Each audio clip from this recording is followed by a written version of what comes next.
What's up, everyone? Welcome back to the channel. We are picking up on our series of event coverage for this week, now breaking down into the next video series talking only about the Darken Altar itself, Lingering Dream featuring Kallen, Sayana, Morsta. Most of the perspectives of the Dark Altar this time around are focusing on Morsta's perspective, similar to last time back in like May, April, the global version, where we were seeing Morsta introduced to the Darken lineup. There's no fourth Darken or anything like that. It's only these three, and we've got a couple of menus to select from when looking at it. If you want to know more about the other generic events and the marks that are explicitly or exclusively kind of geared towards these three Darken, be sure to check out the other video posted right before this one. But on this side of things, we're going to be looking at the Darken banner itself. Defaulted to, of course, Morsta, but able to select between any of the three. I'm going to switch to Kallen because I personally have not been able to pull any of the Darken or Saint characters. I was saving my resources, and you can see where I'm at with this. And kind of made a mistake very early on, not knowing what to do with the ghosts. But yeah, some folks already pulling a little bit. I'm really looking forward to adding Kallen to the team because she just plays really well with any race of characters. But we'll be doing individual reviews for each of the Darkens, and also some gacha because of course you want to pull those out. So exciting times. First, you'll definitely notice that I have not made any pulls, and my countdown from the last Darken Altar did carry over, so we're up to 55 pulls to trigger our pity. So we'll just go ahead and do just like a quick free one. We do get a free one daily, and I'm gonna get some stuff. So that's not what I want to see. We want to preview the rewards, which can be some cookies, some candy, some energy cans, gems, of course. Got some marked tickets, weapon tickets, and first encounter tickets. Ghosts, which if we get any of these is really juicy.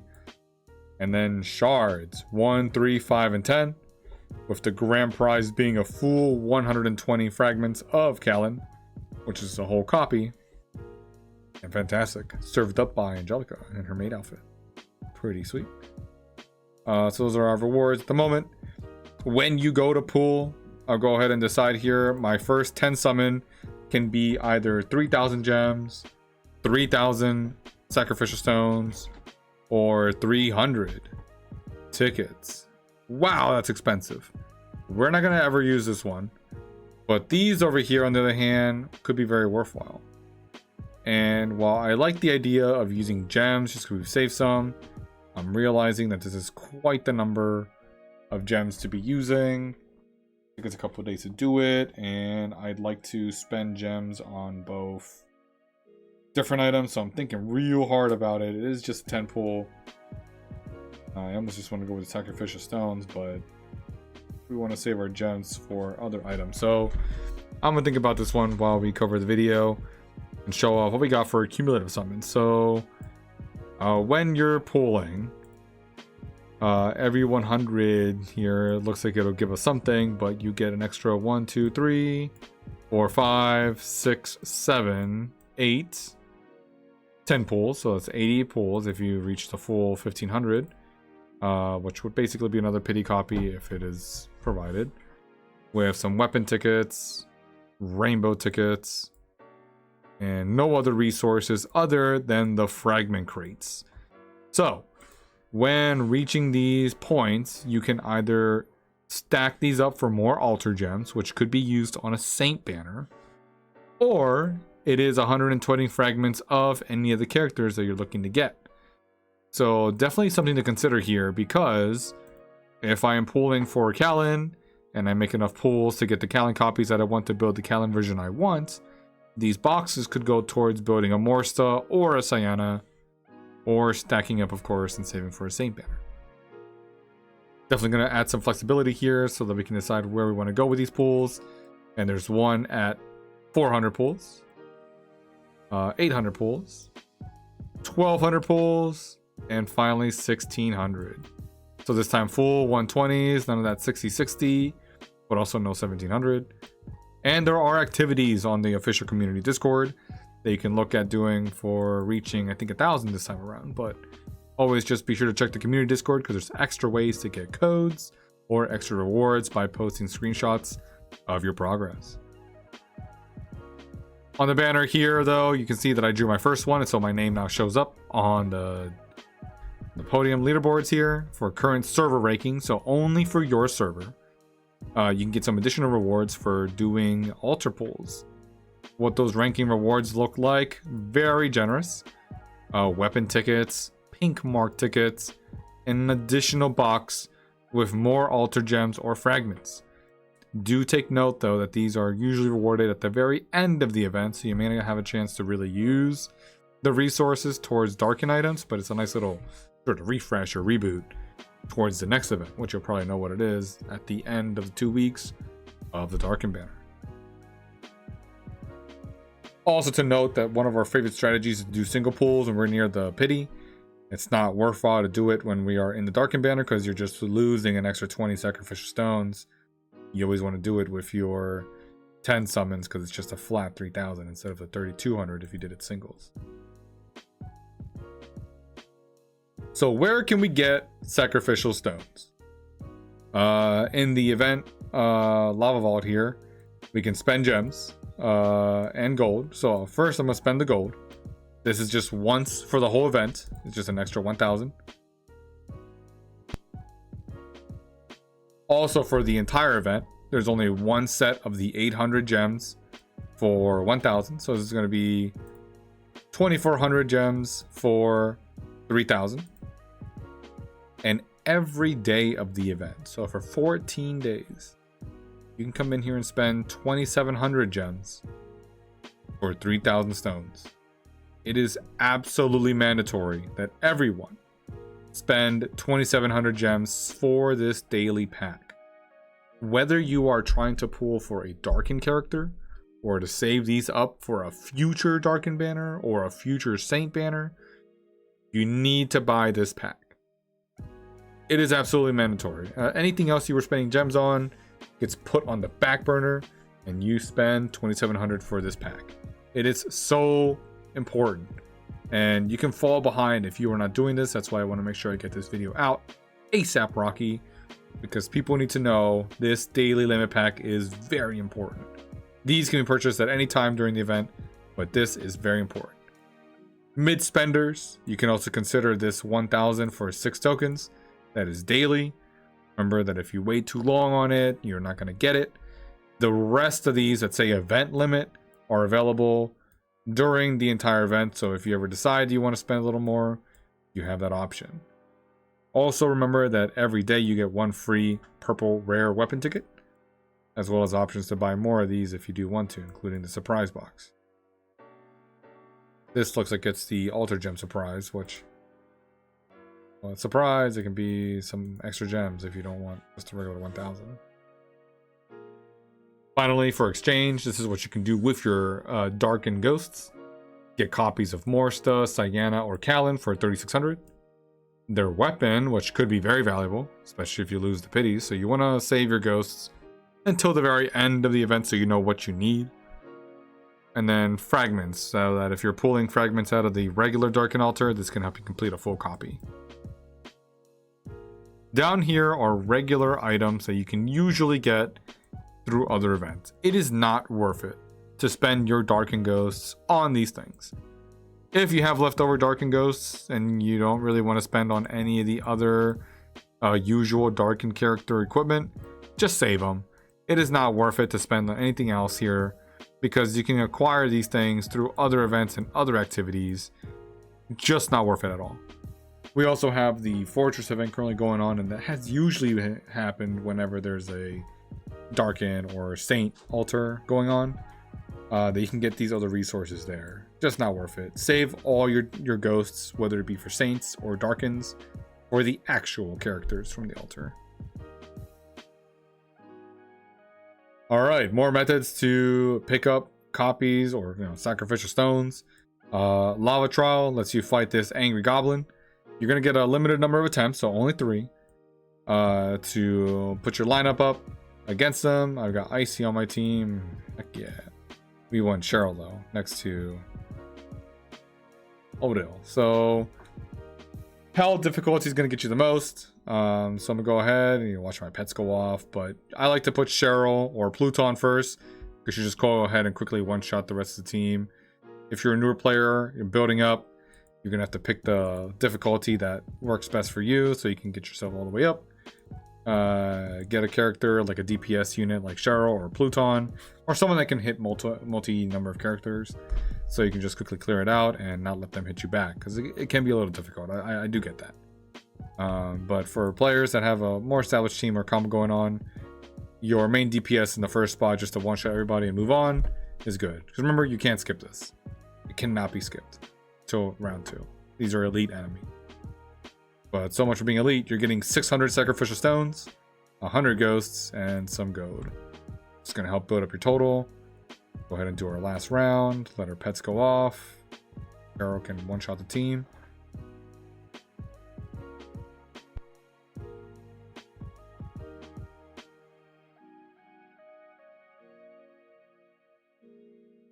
All right, then we go back to our main menu. We already have 300 ghosts on our way to 3,600. So you're going to get to do this every day of the event. So 1,400 times the 300, get, 14 times 300 will get you, up there on the chart. Demon's Past, again, takes the perspective of Morsta and can earn you some additional rewards. You will earn some rewards anyways for completing each level. That can be some Dark Ghosts, some gems and gold, but then the creator here gives you some additional sacrificial stones and ghosts. So good stuff. This is basically learning the background lore of the character while setting up teams of vanilla characters. Remember, your team building with Morsta being mandatory on all the teams, as you learn a little bit about her background lore, add it to your gallery, and then just go through these waves. Lava Vaults is just another way that from this main interface to just be able to look at what's in the shop.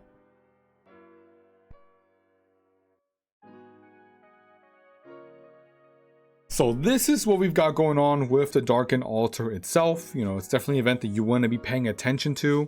I put some tidbits up on different social medias just so we could keep track of them.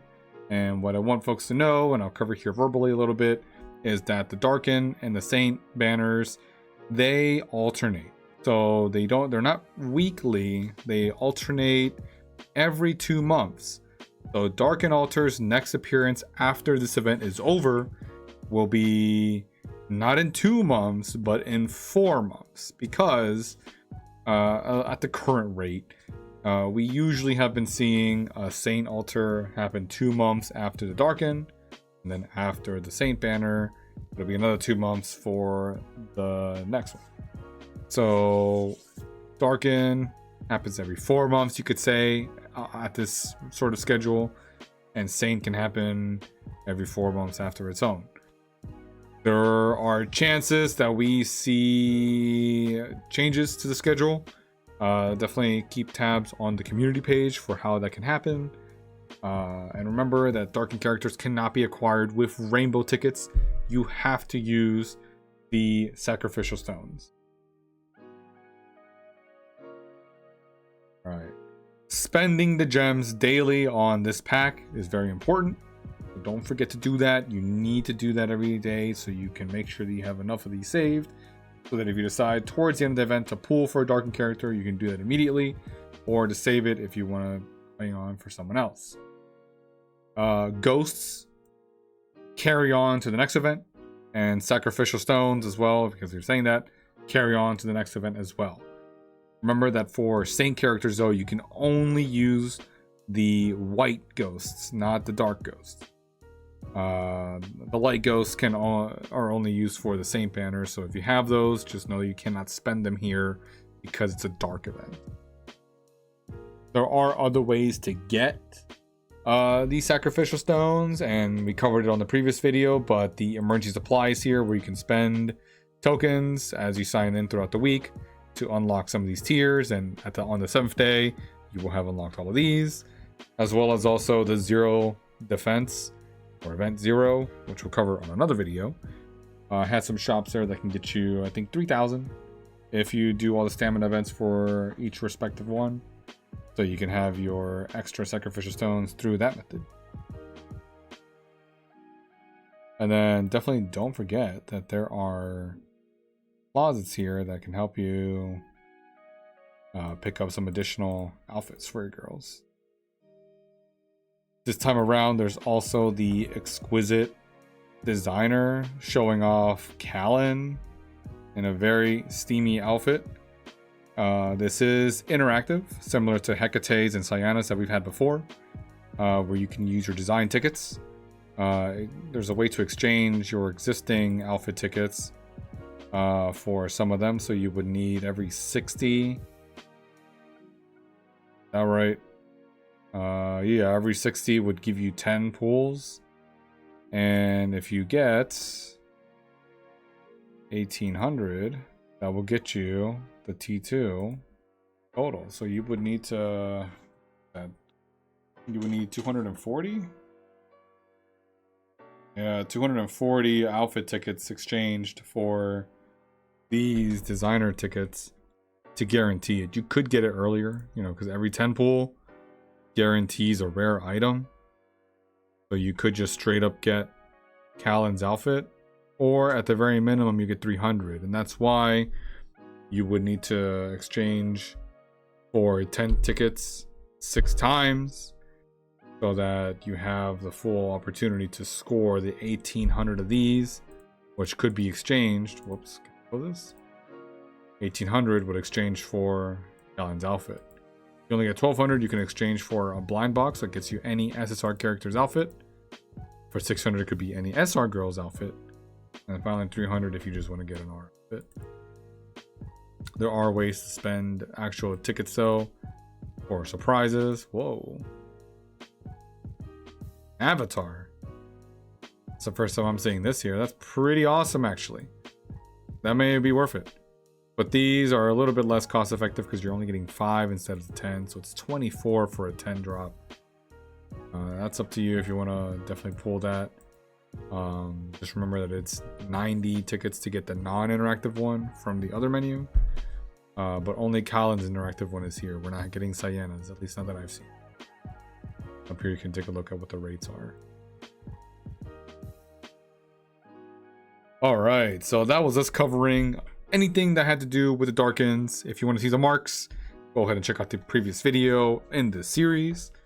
Definitely going to be dropping some additional content throughout the week, covering the individual Darkin characters and what our impressions are of those girls, as well as the Defense 0 pillar event, and also Endless Trials, which will be coming up as well, because we got so much happening this week.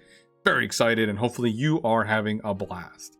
Anyways, be sure to tell me down below what you think about the overall Darkin altar, which character you're thinking of pulling, or if you have any questions on how a Darkin character might fit on your team. Again, if you are pulling this time around, I want to wish you the very best luck. And again, thanks for stopping by. Have a good one.